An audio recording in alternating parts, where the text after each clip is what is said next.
And we're joined by Amy Serrano, the spokesperson for this group of people that we saw chaining themselves to the doors of Interior Savings, Credit Union, and Insurance to highlight the issue of animal cruelty in general and how our taste for meat affects the climate, and specifically how that particular institution sponsors an event that celebrates eating ribs. Yeah. So you did all that, and you got arrested. I did. How did that all go? Ultimately, our ask of Interior Savings was to drop their sponsorship of RibFest. That was our whole goal that day. I knew going into it that there was a possibility that they couldn't make that decision right on the spot. A likelihood. Likelihood, yeah. But I didn't expect them to be as dismissive as they were. I was hoping that they would acknowledge our concerns about the climate and the animals a little bit more. They completely disregarded that. They didn't even mention that in their statement. And they said that they continue supporting RibFest and will continue from here on out. So as far as that goes, I would say that's frustrating and disappointing, but ultimately our actions generated mass media attention, and it got the entire city and nation talking about this topic, when otherwise for years our lawful protests haven't done that. So just bringing people's focus on the issues, however they might feel about it, mission accomplished. Big time. Big time. Last we saw you, you guys were being hauled off in the back of a police vehicle. How did that go for you guys? I guess that morning you got up knowing this might happen. Were you treated well, or? Yeah, I think the police treated us how they should treat us, ultimately. I think often in the media we see police react inappropriately to protesters, but to peaceful protesters, we were nonviolent, we weren't hurting anyone. They treated us how they should have treated us. Did you get the feeling that treatment was sincere, or that they were really acting out on orders to be super nice? Did you get the feeling that they inside? I think they were being a little over nice, but I'm not complaining about that. But I do think it was a hair forced, you know? Yeah. But, okay, better than the other way. Exactly. So you kind of have to applaud the police in terms of the way they handled it. You did say, when I spoke to you just as you were being carted off, I asked if we would see more of these. Now, I know that this group of people did some protesting in Abbotsford. Abbotsford, yeah. Where there's a facility that raises hogs, right? And then we've seen this one. There's going to be more? Absolutely.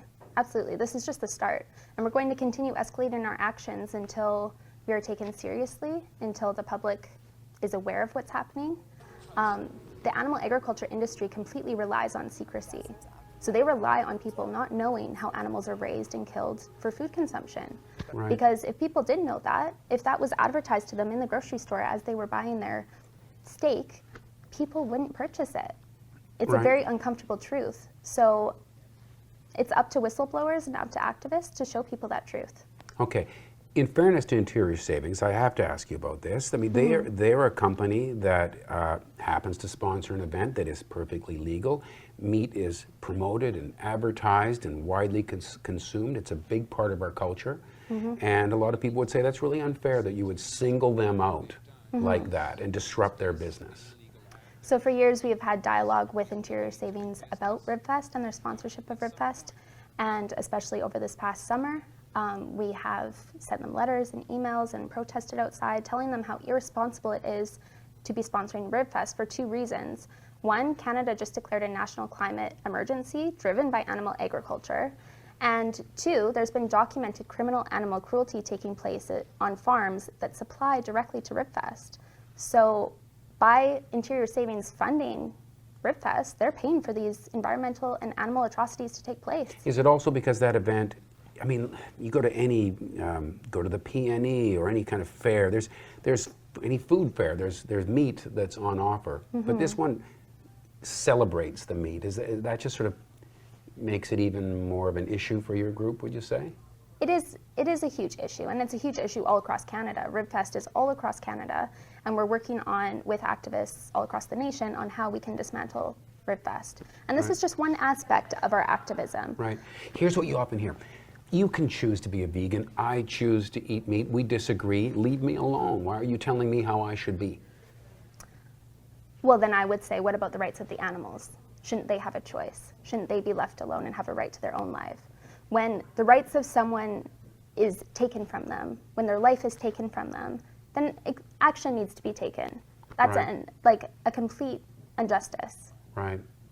I guess some people just won't cross that bridge to seeing a pig as an entity that has rights. Yeah, well, I think most of the public, if we see, let's say, a puppy on the street being abused, we would not participate in that. We wouldn't step in and continue abusing that animal. You We would would probably probably- step in and try and stop it. Yes. Most people, I would say, generally speaking, would do that. And I say, what's the difference between a dog and a pig? In fact, a pig is more intelligent and more aware. It's like our society takes some animals and categorizes them as edible animals. Yeah, and then speciesism. we try not to think about what happens there. And the other ones that are our friends and our Yeah. family members. If people eat horse meat, people get upset about it, but they seem okay generally with cow meat. It's like the Yulin Dog Festival in China that happens each year. People all across the world are outraged. In Canada, we have huge petitions to try and break down that festival. And these are coming from meat eaters, Right. people who eat cows and pigs and chickens. But they're devastated that people would dare eat a dog. Right. But what's the difference? Why can't they all be equal? Okay, so you guys did this event, and the different news agencies post their stories, and we Yeah. posted ours, and then you look underneath it and the comments. Boy, if you were to judge from that, the vast majority of people are really sympathetic to interior savings and think you guys are just, off your rockers, that you're bad, Yeah. that you're bad people, Yeah. or you should be mocked. A lot of mockery. Yes, definitely we see a lot of that. And I think I'm a vegan who's living in a predominantly non-vegan world. So I expect that criticism and that sort of backlash, and ultimately I'm okay with it. And in fact, I welcome it because those are people who perhaps would have never otherwise heard our point of view or our story or the pig stories. And they're feeling affected. There's a moral conflict happening within them. And whether that comes out as hatred towards us or mockery, they're feeling something. And it's planted a seed within them, which will grow.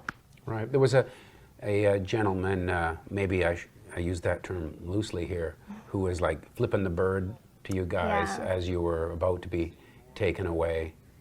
How do you feel when you see that? He looks like somebody's grandpa, and there I he is doing know. that. I know, it's disappointing. And I don't know if he really even understood what we were doing. He kind of popped in right at the end there as we were being loaded into the transport vehicle.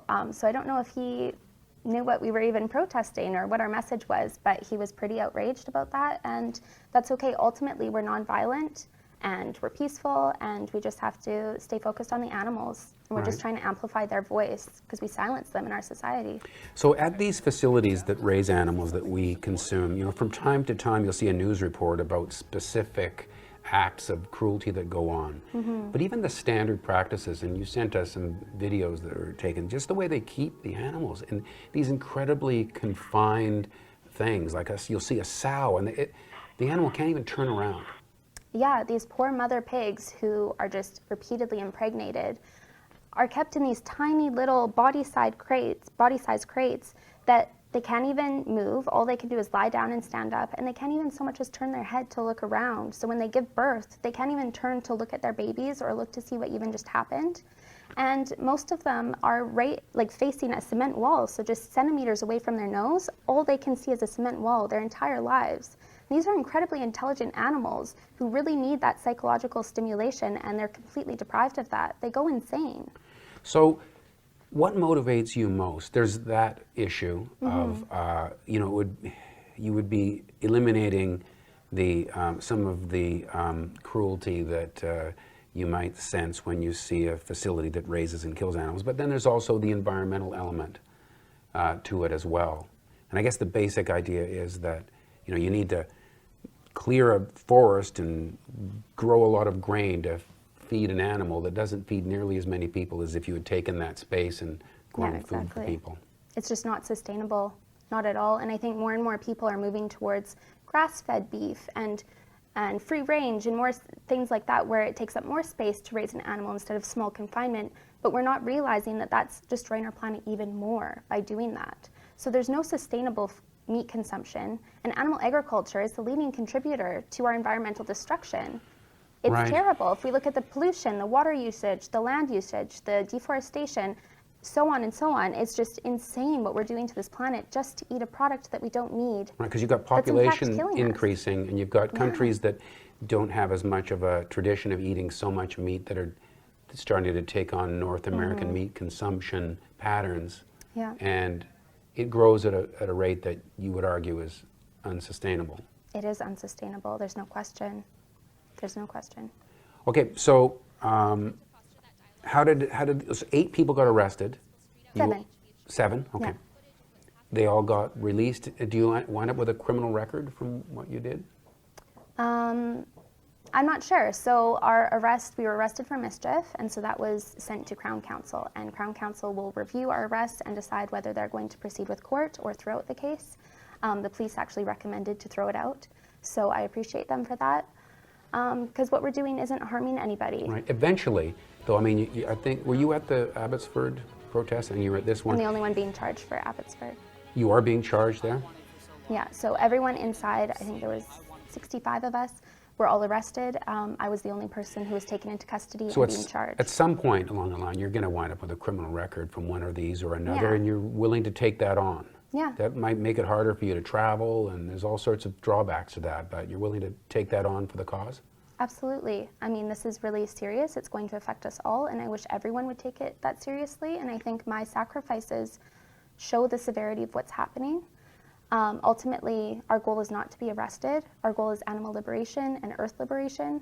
And if achieving those goals through getting arrested can happen, then we have to do that. You know, there's some people that may be watching this right now. They've probably stopped watching by now, but they're just hating you right now for what you're saying. And you're feeling that from some people, right? Yeah. So imagine that's them right there. Just tell them, what are you saying to that person?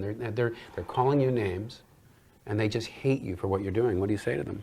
I implore you to dig deep and to think about why you're feeling what you're feeling right now. It's not me, ultimately. If I was swapped out for a different activist, you would be hating them too. So it's nothing personal to do with me. I know that. It's something to do with a moral conflict within you, to do with animal consumption or farming. And I really encourage you to watch documentaries like Dominion to see what's actually happening to these animals, and watch documentaries like Cowspiracy to see what's happening to our environment, and really do some research, and maybe you'll understand where I'm coming from. All right. Well, I guess we will be seeing you at a protest You'll see me soon. sometime again soon. Yeah. Well, thanks for coming in and telling us All about right, it, Amy thank you so Serrano. much. And thank you for watching Kelowna Now.